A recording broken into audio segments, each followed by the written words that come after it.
Road మార్గంలో రాత్రి సమయంలో టైర్లకు నిప్పు.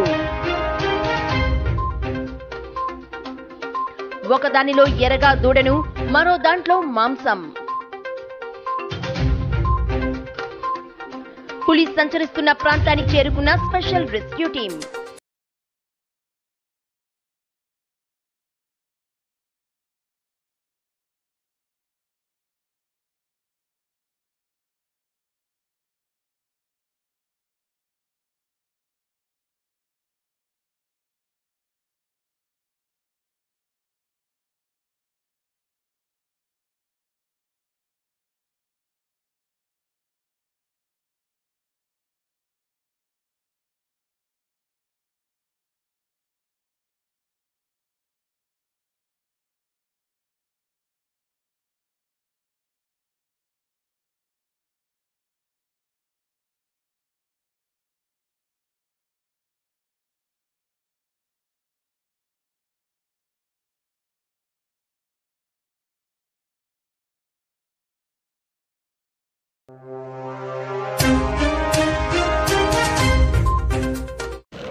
మనం ఈరోజు డివిజనల్ ఫారెస్ట్ ఆఫీసర్ వారి ఉత్తర్వుల ప్రకారం మార్కాపూర్ డివిజన్ దోర్నాల్ రేంజ్ నుంచి రెస్క్యూ టీం ఇక్కడికి రావడం జరిగింది.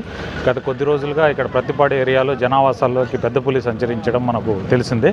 దీన్ని మనము రెస్క్యూ చేసి సురక్షితంగా జూకు కానీ లేదా ఇతర ప్రాంతాలకు తరలించడానికి మేము ప్రయత్నం చేస్తున్నాము. ప్రజలు ఎవరు కూడా భయపడాల్సిన పని లేదు. మేము వచ్చేసి ట్రాంక్లైజింగ్ ఎక్విప్మెంటు, దానితో పాటుగా మనం ఫిజికల్ క్యాప్చరింగ్ కోసమని కేజెస్ కూడా, ట్రాప్ కేజీ, ట్రాన్స్పోర్ట్ కేజీ తీసుకుని రావడం జరుగుతుంది. గన్ను లేటెస్ట్ అనమాట యూజ్ చేస్తాం. అంటే పరిస్థితిని బట్టి మనకు సేఫ్గా కానీ బోన్లో క్యాప్చర్ అయితే ఆటోమేటిక్గా యూజ్ చేయాల్సిన అవసరం ఉండదు. లేకపోతే యూజ్ చేసి మొత్తం మందు కొట్టేసి దాన్ని షిఫ్ట్ చేస్తాం బోన్లో.